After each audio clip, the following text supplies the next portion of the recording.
जय गुरु जी संगत जी, जय गुरु जी, जय गुरु जी संगत जी जुड़ जाइए संगत जी, जय गुरु जी। ओम नमः शिवाय, शिव जी सदा सहाय। ओम नमः शिवाय, गुरु जी सदा सहाय। ओम नमः शिवाय, शिव जी सदा सहाय। ओम नमः शिवाय, गुरु जी सदा सहाय। ओम नमः शिवाय, शिव जी सदा सहाय। ओम नमः शिवाय, गुरु जी सदा सहाय। गुरु जी सदा सहाय, गुरु जी सदा सहाय। जय गुरु जी संगत जी। संगत जी, महाराज इतना प्यार करते हैं, इतना प्यार करते हैं और इतना प्यार दिलवाते हैं संगत जी कि कभी कभी ना सच में अनबिलीवेबल, मतलब सच में ना कभी कभी समझ ही नहीं आता कि महाराज को हम शुक्राना बहुत छोटा सा शब्द लगता है संगत जी, लेकिन जब हम ये अपने आप को अर्पित कर देते हैं महाराज के चरणों में, हम अपने आप को सौंप देते हैं महाराज को, तो बस सच्ची हम उनकी मेहर से चलते हैं। जब हमारे मन में कोई कपट नहीं होता, कोई छल नहीं होता, कोई झूठ नहीं होता, तो संगत जी रब चलाता है हमें। तो संगत जी, जब कभी भी हमारे बुरा वक्त आए या कोई ऐसा समय आए जो कठिन समय होता है, हमें उसमें बिल्कुल भी घबराना नहीं चाहिए संगत जी। और हमेशा सब्र से, हमेशा एक विनम्रता से, एक सब्र से अपने विश्वास की हमारे को जीत करनी होती है। पता है डावाडोल हम ज़रूर होते हैं, क्योंकि हम इंसान हैं तो हम डावाडोल होते हैं, बट हमें महाराज के सामने ज़रूर बैठना चाहिए और महाराज के सामने महाराज को बोलना चाहिए कि हे महाराज, आप हमारी बुद्धि में बिराजिए, हमारे साथ बिराजिए, हमारे अंदर बिराजिए कि हम महाराज आपके जैसे हो जाएं, आप हमारे को इतना प्यार करें, हम आपके मय हो जाएं। जब हम गुरुमय हो जाते हैं, जब हम गुरुमुख हो जाते हैं, तो हमारे मन में, मतलब हमारे दिमाग में, हमारी सोच में भी किसी के अगेंस्ट कोई चीज़ नहीं आती है संगत जी।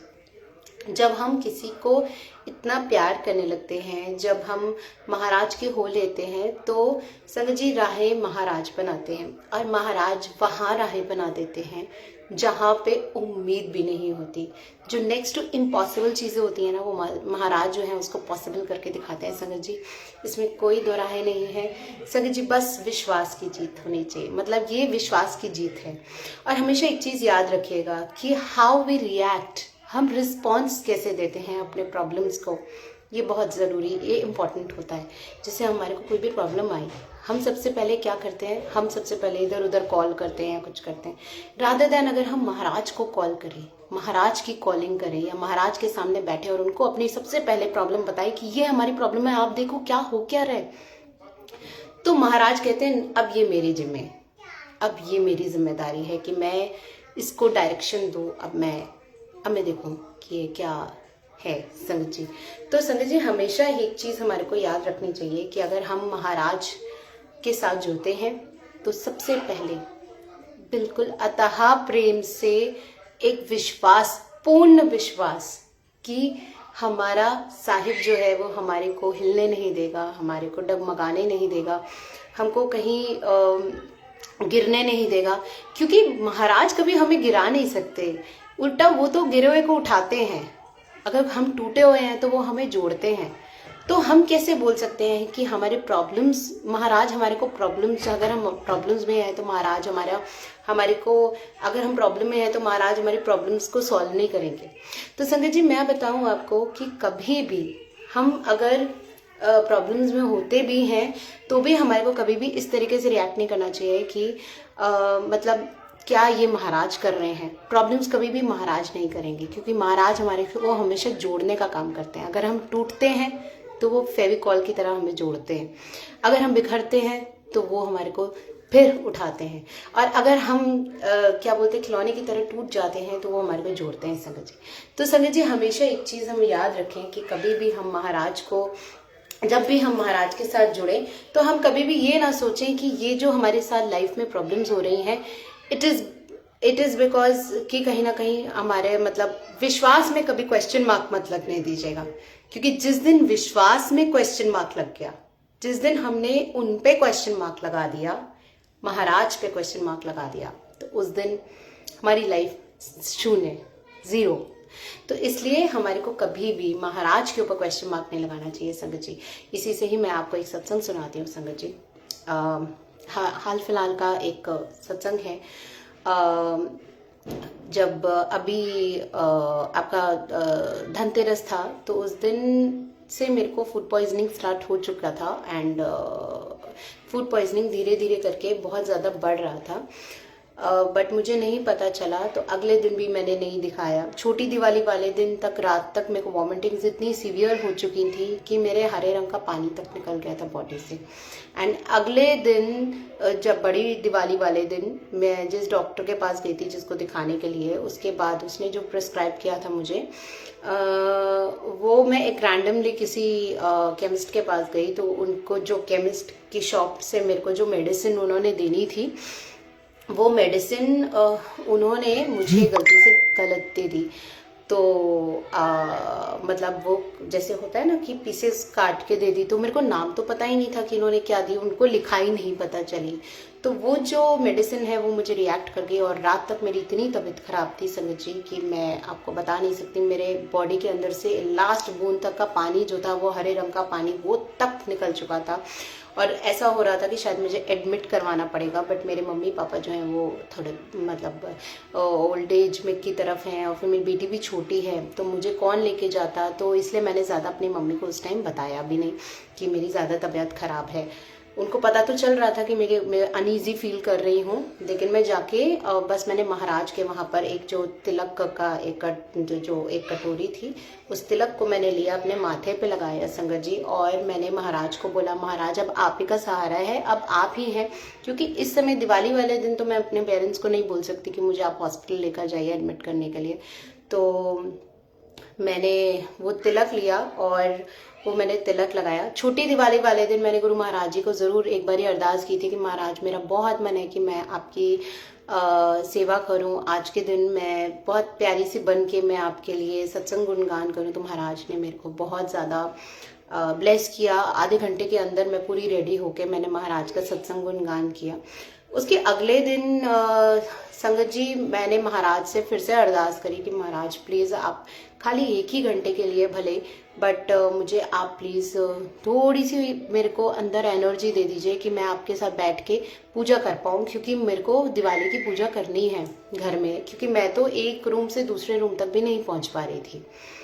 तो संगत जी मेरे को महाराज ने वो भी ब्लेस किया। तो शुक्राने महाराज के कि उन्होंने अगले दिन मेरे को दिवाली वाले दिन ब्लेस किया कि मैं एक घंटे के लिए उनके सामने बैठ पाई। मेरी बॉडी में ब्लॉटिंग हो गई थी, स्वेलिंग आ गई थी बहुत ज़्यादा हर जगह। ये आईज भी मेरे बहुत स्वेल्ड थे, नोज़ यहाँ ये पूरा अभी भी हल्की हल्की स्वेलिंग है, बट वो ब्लॉटिंग टाइमली चली जाएगी जब महाराज को वो करना होगा। लेकिन अब इतनी ज़्यादा विजिबल नहीं है, लेकिन तब बहुत ज़्यादा विजिबल थी। और संगत जी फिर उसके बाद क्या होता है कि अगले दिन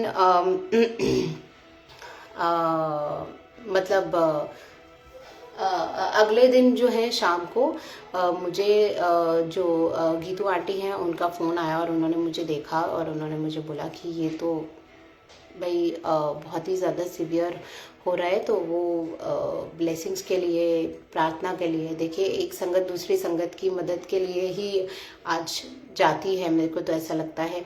तो वो गई और मिराक्युलसली वो कैसे कम होता चला गया और मेरे देखते देखते ही वो जो स्वेलिंग थी मेरी वो कम होती रही। तो संगत जी मैं एक बात बताती हूँ। और उसके बाद गुरु महाराज जी ने बहुत ब्लेस किया कि मेरे मन में आया थॉट कि मैं बिल्कुल भी वो मेडिसिन ना लूँ। और उसके बाद जितनी भी वो मेडिसिन थी मैंने बोला गुरु महाराज जी आप मेरे को थॉट तो दे रहे हैं कि मैं मेडिसिन ला लूँ, बट ये मेरे लिए एक बहुत बड़ा डिसीजन होगा, बट अब अंदर से थॉट दिया है महाराज ने तो मैं नहीं लूँगी। गुरु महाराज जी का मैं जल प्रसाद जो है वो जो बनाती हूँ घर में वो भी मैंने लिया, जो मैं बड़े मंदिर से लेके आती हूँ वो भी मैंने पिया। और मैंने महाराज को बोल दिया अब आपके चरणों में मैं अब वो नहीं करूँगी। और मैंने दवाई नहीं खाई संगत जी, मैंने कम से कम 2 दिन तक मैंने दवाई नहीं खाई। और संगत जी आज मैं आपके सामने हूँ। महाराज ने इतना ब्लेस किया ना संगत जी, सच्ची बोल रही हूँ मैं कि महाराज ने ना मतलब हमारे को ना महाराज कौन सा कष्ट होता है जो हमारा ख़त्म कर रहे होते हैं महाराज, और हमारे को पता भी नहीं होता। तो संगत जी चाहे वो हमारे हेल्थ रिलेटेड हमारे कोई भी कार्मिक बॉन्ड हो या हमारे आप ये कह लीजिए कि हमारे कोई और भी इश्यूज़ हो, कोई भी इश्यूज़ हो, चाहे वो वेल्थ से रिलेटेड इश्यूज़ हो, महाराज जो है ना वो हमारे को ज़रूर ब्लेस करते हैं। बस जब हम महाराज के हो जाते हैं, जब हम महाराज के ऊपर बिल्कुल ये कह लीजिए कि बिल्कुल डिपेंडेंट हो जाते हैं, महाराज के ऊपर डिपेंडेंट हो जाते हैं इस दुनिया की जगह। और तो महाराज जो है ना वो सच में हमारे को इतना प्यार करते हैं ना, सच में संगत जी, इसमें कोई शक नहीं है। और ये तो मेहरबानी महाराज की है कि हम जैसे पापियों को उन्होंने तारा। लेकिन अब हमारी रिस्पॉन्सिबिलिटी है कि हम संगत बन के उनको दिखाएं। बहुत टेस्टिंग होती है, इसमें कोई शक नहीं है, पर हमारे को टेस्ट से नहीं डरना चाहिए, क्योंकि टेस्ट मतलब ये होता है एक नया पड़ाव, मतलब तुम और आगे बढ़ रहे हो, शाबाश। टेस्ट मतलब ये होता है कि शाबाश। तो मुझे ऐसा लगता है कि अगर महाराज हमारा टेस्ट ले रहे हैं तो हमारे को महाराज की तरफ देख के बोलना चाहिए, आई नो ये मेरा टेस्टिंग टाइम है, आप मुझे इससे निकाल देंगे। तो ये विश्वास जो होता है ना, इसी तरीके से हम आगे बढ़ पाते हैं संगत जी। अगर हम उस टेस्टिंग टाइम में भी अगर हम डावाडोल हो जाएंगे और महाराज के सामने एकदम स्ट्रांग, झांसी की रानियां बनाते हैं गुरुजी, इतनी प्यारी अपनी बेटियों को इतना प्यारा बना देते हैं, झांसी की रानियां बना देते हैं कि उनको किसी का कोई फर्क नहीं पड़ता कौन किसके बारे में क्या बोल रहा है क्या नहीं। और देखिए, मैं तो हमेशा एक चीज ये कहती हूँ, एक अच्छी संगत वो ही है जो ना किसी के ऊपर ब्लेम करे, ना क्रिटिसाइज करे, ना किसी को उस तरीके से देखे। और हमेशा एक संगत जी बात याद रखिएगा, जब कभी भी बड़े मंदिर जाइए तो हमेशा अपना पहनावा या तो सूट या साड़ी में रखिए, इंडियन वेयर में। ज्यादातर तो देखिए कोशिश यही करिए कि सूट पहनिए, क्योंकि गुरु महाराज जी को सूट में बहुत पसंद था। और एक चीज हमेशा याद रखिएगा, अगर हम अध नंगे मतलब ऐसे वस्त्र पहन के जाते हैं जो गुरु की तरफ लोगों का ध्यान ना होकर आपकी तरफ आकर्षित करते हैं, तो वो भी पाप होता है। तो हमें कभी भी कुछ ऐसा नहीं, ऐसे वस्त्र पहन के जाने चाहिए जो एक अट्रैक्शन की तरफ जाए और भटकाव की तरफ जाए, लेके जाए किसी भी गुरु संगत को। तो हमेशा अपना कोशिश करें कि अपने पहनावे को हमेशा हमें डिसेंट रखना चाहिए। हमेशा what you call this, suit पहन के ही हम आश्रम जाएं।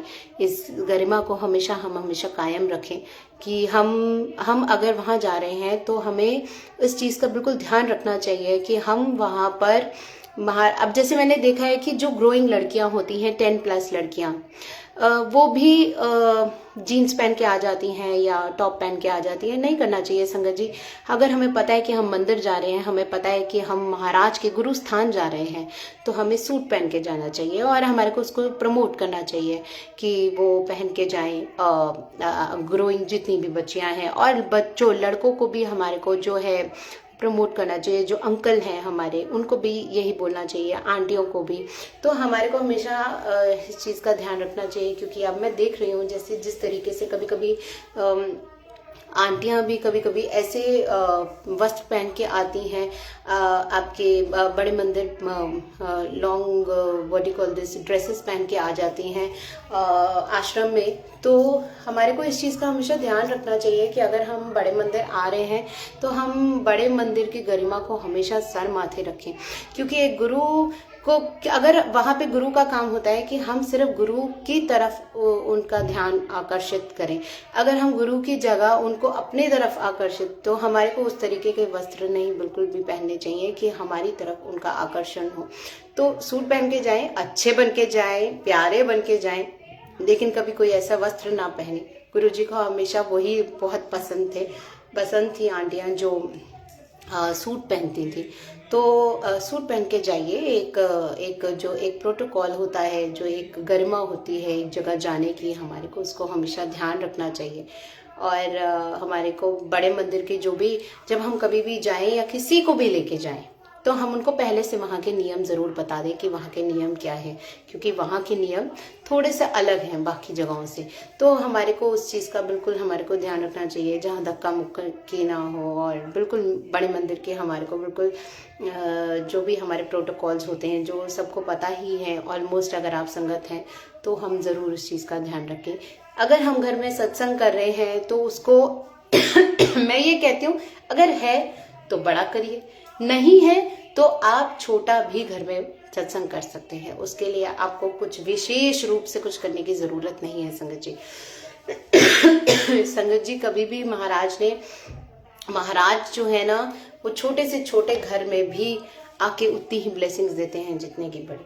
तो कभी भी आप इस तरीके से कभी मत सोचिए कि मेरा घर छोटा है, मेरे घर में पेंट नहीं हुआ हुआ, जब पेंट होगा तब मैं जाके सत्संग करवाऊंगी या करवाऊंगा, या मेरे घर में अभी बैठने की जगह नहीं है, मैं कितनी संगत को बुलाऊंगा, या इतने पैसे लग जाएंगे, मेरे को सत्संग करवाना पड़ेगा तो इतने पैसे लग जाते हैं, मैं कैसे करवाऊंगा सत्संग। मन तो बहुत है सत्संग करवाने का, लेकिन अब पैसे बहुत लगेंगे, अभी उतने पैसे है नहीं। तो हमने अगर ये सोच लिया तो इसका मतलब वहीं पे हमने प्रश्न चिन्ह लगा दिया कि रुक जाइए गुरुजी, अभी हमारे पास पैसे नहीं है। तो लेकिन गुरु महाराज जी को तो उसकी जरूरत ही नहीं है, उनको तो सिर्फ आपके भाव की जरूरत है, आपके मन से बनाए हुए चाय प्रसाद की जरूरत है, आपके मन से बनाए हुए लंगर प्रसाद जिसमें एक पतली दाल, एक चटनी और 2 आपकी रोटी प्रसाद, वो आपके अगर थाल में आ जाए, महाराज के सामने आप वो रखें और साथ में उनका डिवाइन प्रसाद जो सबको पता है, लंगर प्रसाद जो आपका कड़ा प्रसाद है, तो यही महाराज को अर्पित है और यही महाराज को चाहिए, इससे ज्यादा कुछ नहीं।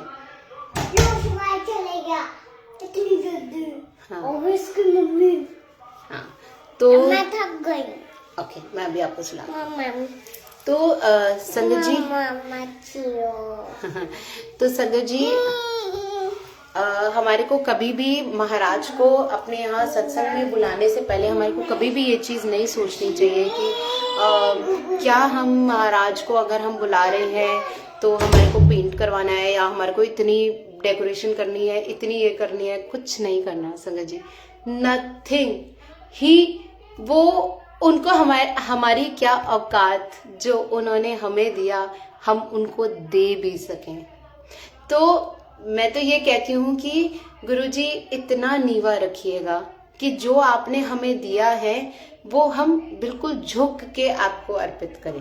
तो संगत जी ये मेरे को कब बिल्कुल रियलाइज हुआ कि हम उन्हीं की मेहर से चल रहे हैं। संगत जी हम बोलते हैं कि हम कर रहे हैं, लेकिन करवाने वाला करता वो ही है।